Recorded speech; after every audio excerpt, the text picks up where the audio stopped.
This is the Qtv Nightly News, which is also on Q Radio 103.3 FM.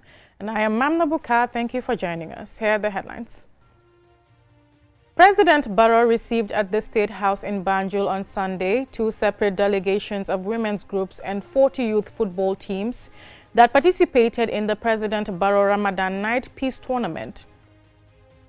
The Public Utilities Regulatory Authority, PURA, in collaboration with key stakeholders, has launched a week-long validation workshop to review a draft regulatory instrument focused on broadcasting, online content, and the licensing framework. The newly established Civil Service University today held its first orientation ceremony, marking a key step in efforts to professionalize and strengthen the Gambia's public service. The Olu Career Launchpad office officially opened on Monday at the West Africa Academy for Science and Technology building in Brusubi. The center will provide senior secondary students with guidance and mentorship to help them plan their future careers. Front Star Driving School on Saturday conducted a field testing and graduation ceremony for more than 50 trainee drivers who recently completed an intensive training program. These and more coming ahead. Do stay with us.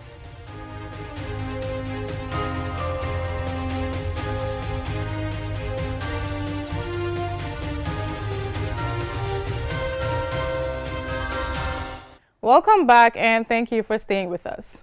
Now, President Barrow received at the State House in Banjul on Sunday 2 separate delegations of women's groups and 40 youth football teams that participated in the President Barrow Ramadan Night Peace Tournament. The delegations thanked the president and reaffirmed their support for him. Aliou Cissé reports. The first delegation, organized by Dubai-based Gambian businesswoman Mamjara Toure, brought together women from diverse sectors, age groups and backgrounds. Mamjara Toure pledged her unwavering support to the president, citing confidence in his leadership and personality. Through her business skills and experience, she has been supporting several women groups in their business startups. Speaking on behalf of the group, the Vice President of MAM's Women and Youth Wing, Fatou Jallow, thanked the president for granting them an audience. She emphasized the need for greater investment in women and youth empowerment, highlighting the challenges many women face in sustaining small businesses due to limited access to resources and opportunities. I would like to sincerely acknowledge and appreciate the efforts His Excellency, the President and his government for the continued support being given to the women and youths in the Gambia. We recognize the initiatives already in place to empower women. These efforts are highly appreciated and not taken for granted. The Minister of Gender, Children and Social Welfare, Fatou Kinte, urged women to secure their voter cards to participate in the upcoming elections. She reaffirmed the government's commitment to empowerment, peace and democratic values. For us, this is very important because it shows that people are still behind President Adama Barrow. And they're not behind him for nothing. They're behind him because of the good work that he has done. And they want to be part of the success. That is it. President Barrow welcomed the delegation and expressed appreciation for their support. He noted that narratives on social media often differ from realities on the ground, which he said explains the continued support from many Gambians, including those in the diaspora.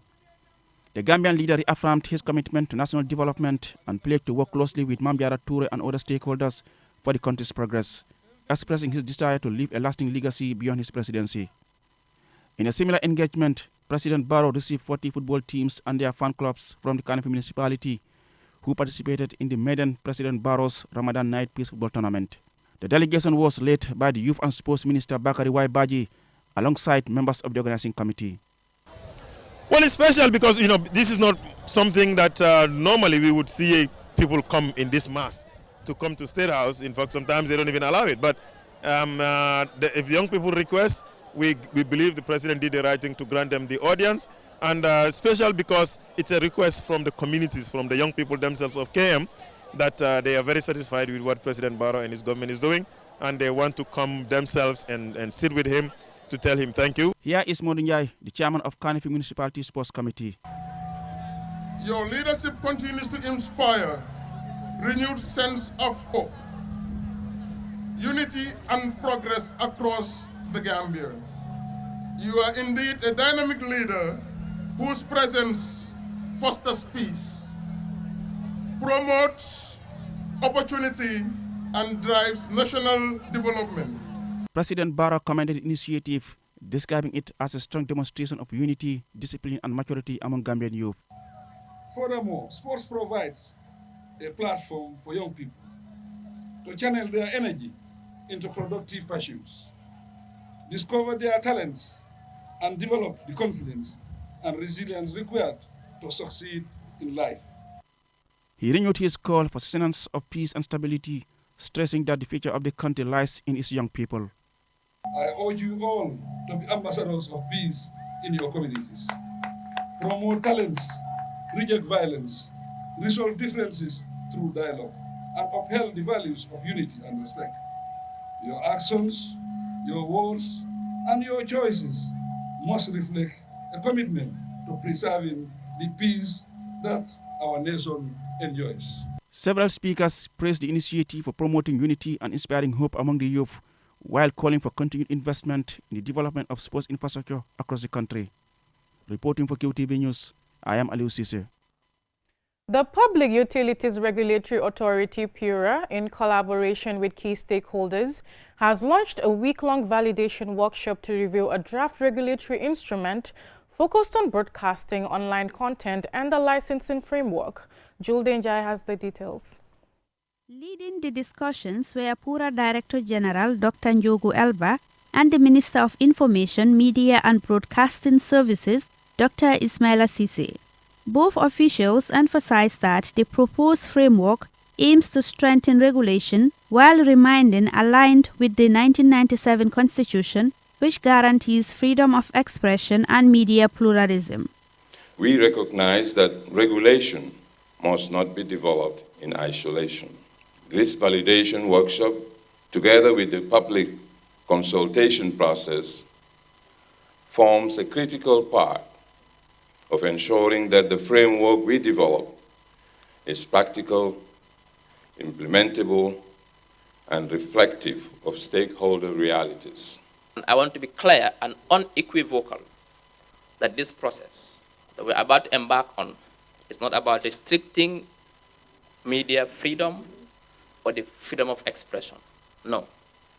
The Constitution guarantees that right, and that commitment remains unwavering. However, like all rights, it must be exercised responsibly and within a framework that also protects the dignity of individuals, the safety of communities, and the integrity of our national discourse. Despite these assurances, the process has faced strong opposition from the Gambia Press Union, along with several media and civil society groups which boycotted the validation exercise. Addressing the boycott in a widely circulated video, the Information Minister said that is their problem, adding that it is what he, Sise, usually expects them to do to boycott the process. He confirmed this in a phone call with QTV's editor-in-chief Ade Drame. He added that he would have expected them to engage with the process and make a case for those aspects they disapproved of rather than boycott it. The GPU had already made its position clear ahead of the validation process. In a resolution adopted on April 8, 2026, the union raised concerns over proposed measures, including the registration and licensing of journalists, online media platforms, and certain social media users. According to the GPU, these provisions could pose a threat to press freedom and editorial independence. The GPU further contends that mandatory state registration of journalists contradicts both the Gambia's constitution and international human rights standards, which safeguard freedom of expression across all platforms. The GPU further argues that the proposed regulations exceeds PURA's established mandate, which is primarily limited to broadcast licensing and spectrum management. As is clear from the Information and Communication Act of 2009, which government says these new regulations intend to build upon.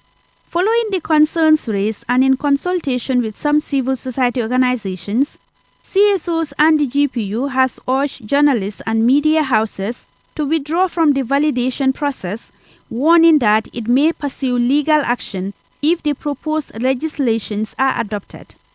While Pura maintains that the reforms are necessary to modernize and ensure accountability within the media landscape, the strong resistance from the GPU highlights a growing debate over how to balance effective regulation with the protection of fundamental rights in the Gambia. Whether consensus can be reached remains to be seen, but the decisions taken here could have lasting implications for journalists, content creators, and the broader information landscape. For now, all eyes remain on Pura and its stakeholders as the dialogue unfolds. Reporting for Qtv News, I am Julde Jai. The newly established Civil Service University, CSU, on Monday held its first orientation ceremony, marking a key step in efforts to professionalize and strengthen the Gambia's public service. Usman Jata has more. The transformation of the Management Development Institute, MDI, into the University of Civil Service underlines the government's ambition to professionalize the civil service and to better equip public officials to meet the country's development needs. It was a historic moment in Kanifing as the Civil Service University welcomed its first cohort of students during an official orientation ceremony.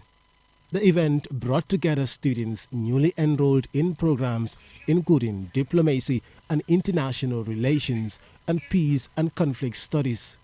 The university's registrar, Adama Onjai, welcomed the new cohort. Today marks not only the beginning of your academic journey, but also a defining moment in the growth and transformation of this institute.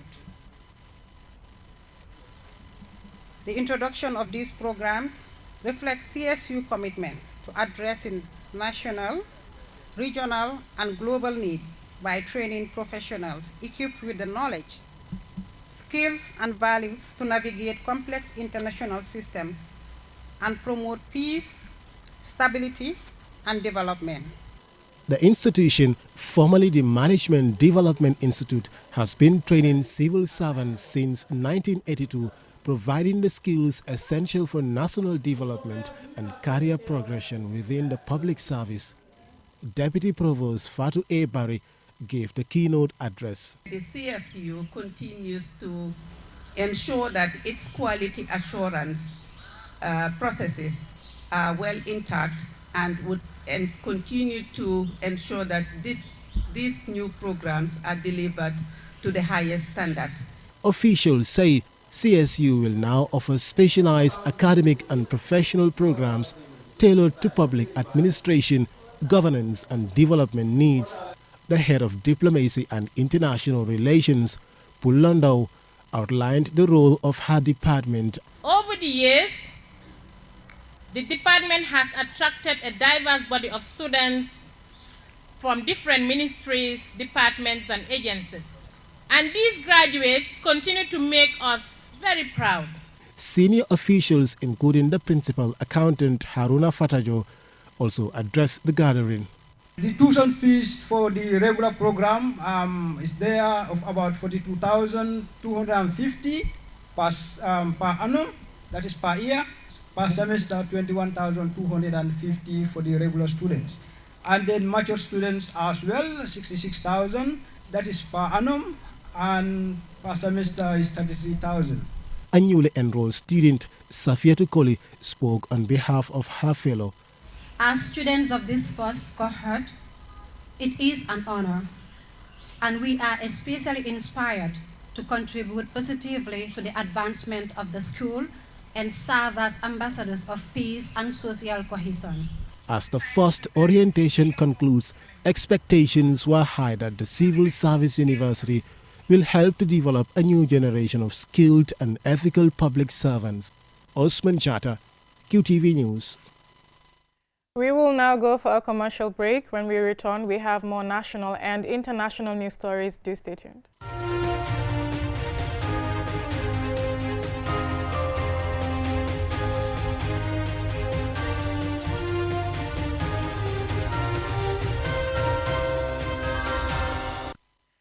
Welcome back. If you're just tuning in, this is the Qtv Nightly News, and I am Mamna Buka.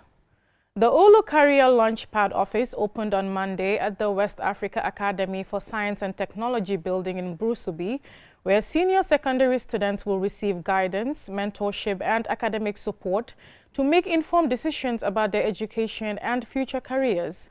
Yafatugay tells us more.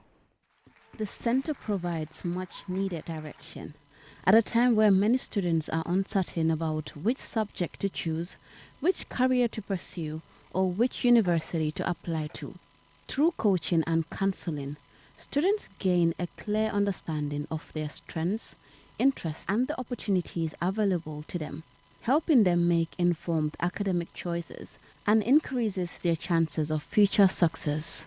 Mbake Kamara, the founder and director of the Olu Initiative, highlighted the importance of mentorship and life coaching in shaping young minds. This program is designed to help you, to provide you a structured career guidance, expose you to academic and professional pathway, and also how to navigate to access opportunity, both local and international. Many students in the Gambia lack access to proper course and career guidance, often leading to confusion, delayed academic progress, or the selection of career paths that do not align with their skills. By introducing structured career support early, the Olu Career Launchpad helps students build confidence, set clear goals, and better prepare for higher education and the job market. Marika Van Dele, the co-founder and executive director of Olu Career, described the initiative as more than just a guidance program. I worked with talented students from all over the world, but I saw very few from West Africa. And that never made sense to me. Not because the talent is not there, because it clearly is, but because the pathway to international education is often unclear, unsupported, or simply out of reach. That is what Olu is here to address. Njeleka Lanspag, chair of the Dutch board of the Olu Foundation, highlighted that the initiative will also open opportunities for students who wish to further their education in the Netherlands. Lamin Jajusi, chairperson of the Parent Teachers Association at the West Africa Academy for Science and Technology, WAS, has encouraged students to take full advantage of the opportunity. The Council of the Netherlands to the Gambia, Henrietta Broma Sonko, has called for the initiative to be expanded to other parts of the country so that more students can benefit. There's a lot of children who don't even make it to senior secondary school as we stand. Not only talking about the area here, but if you look countrywide, a lot of children, they don't even believe in going to secondary school, to senior secondary school. Why? Because they don't know what they can do after that. And that is where career counseling comes in. It's very important. Omi Marina, a student, expressed excitement and gratitude, noting that the center will help students like her better prepare for their future. Thank you for investing your time and expertise in our students. Thank you for helping them connect the dots between the classroom and their future careers.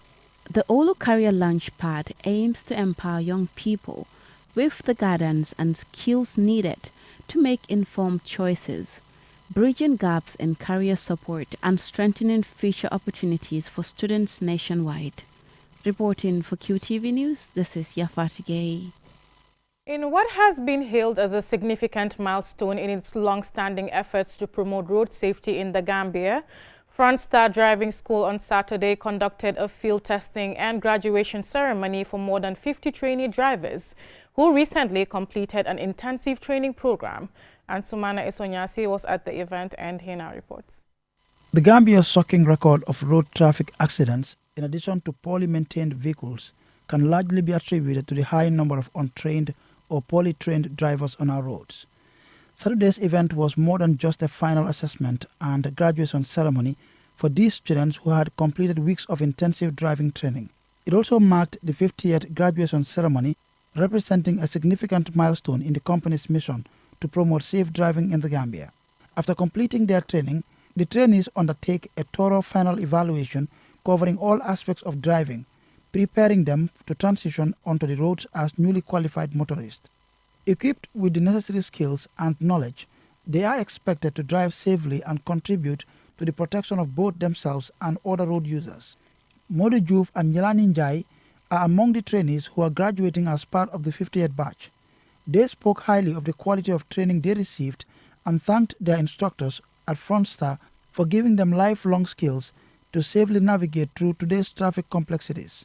Meanwhile, they encourage the public to join the school to enhance or acquire good driving skills. I am grateful to Frontstar Driving School. Since I joined, everyone, including the instructors, calls me uncle, and it makes me feel welcome as the oldest student. The team is highly professional and skilled at what they do, and they create an enjoyable, conducive learning environment. Thanks to them, I can now drive confidently and professionally without any fear. Now I feel really happy, especially that I'm here with my instructors. They've been amazing. They've been guiding me through this process, and also my fellow drivers to be as well that are here as well. I'm very excited. And I think most importantly, what I love about Frontstar is that they're very inclusive. Explaining the key components of the training program, Aliuba, Frontstar's head of communications, and Maudit Gassama, a safety instructor at Frontstar Driving School, underscored the importance of professional driver education. They highlighted the institution's commitment to instilling a strong sense of responsibility and strict adherence to traffic regulations among its trainees. And we are calling on every Gambian, let us join hands together. When our roads are safe, it's like the country is safe. Because these roads that we are using is the same roads that our kids used to go to school. Our women go to market. We go to work. So these roads should be protected, and we should continue to train more professional drivers to make sure that Gambia is a safe zone to drive. In fact, I wish all the driver training schools emulate them, because this is the way to go. Let's have a systems approach. Road safety is not one size fits all. It's a complex phenomenon. One entity cannot handle it, from the individual level to, all the way to, macro level, which is the higher level. So everybody has a stake, even the media. Everybody has a stake in it, because it is our collective responsibility that can make a difference. Over the years, Frontstar has established itself as a leading driving school, providing extensive professional training on understanding traffic science and how to drive properly. Ansmane Sonyasi for Qtv News. Coming up next is international news.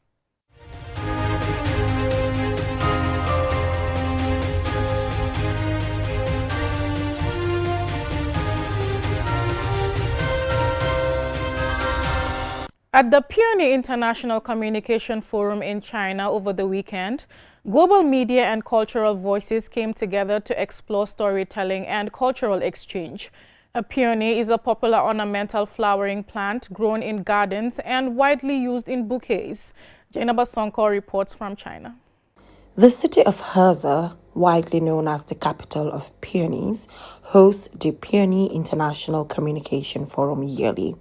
Held as part of a broader peony culture celebration, the forum highlights how the iconic flower, deeply rooted in Chinese heritage, can serve as a bridge for intercultural dialogue and cooperation. Participants discussed media collaboration, digital storytelling, and the power of culture in shaping global narratives. For delegates from Africa, including the Gambia, the forum offered a unique opportunity to reflect on local stories that can gain international visibility. Conversations emphasized the importance of amplifying authentic voices, particularly from developing countries, through partnerships with global media platforms. For Ethiopian journalists, Teshome Hailo, he is an ambassador of the peony flower to Ethiopia after attending the conference. The main thing is, communication matters. If you do not communicate to the world, no one will know you. No one will know about this single product. So Ethiopia has a lot to learn from Peony's communication strategy. So I think I can assign myself to be an ambassador of Peony to Ethiopia now. The event also showcased Heza's growing role as a cultural hub, combining tradition with modern communication strategies. From exhibitions of peony art to multimedia presentations, the forum demonstrated how cultural identity can be preserved while embracing innovation. For Tanzanian journalist Lai Taika Noah Isaiah, the experience reinforces the need to tell local stories with global relevance. As cultural diplomacy becomes increasingly important, storytelling remains a powerful tool to connect people, challenge stereotypes, and inspire collaboration across borders. Team blooming across the world, cultivating shared beauty. It's also sharing a future because actually we've been neglecting the flowers. Just seeing like the flower can be needed in a time maybe of only celebration or during some other events, but the flowers now are becoming the future. Yesterday I had time to visit the museums and the gardens and taught a lot about the benefits of the peony. As Herzer's peonies continue to bloom each year, so too there's the opportunity for deeper cultural exchange rooted in shared values, creativity, the universal language of storytelling. While the Gambia does not have a direct equivalent to the peony, the baobab tree carries a deeper cultural meaning of strength, resilience, community and continuity, connection to ancestry and tradition. For QTV News, I am Jenna Basonko. That's all we have for this news bulletin. Join us tomorrow at 8 p.m. for another bulletin. Thanks for watching.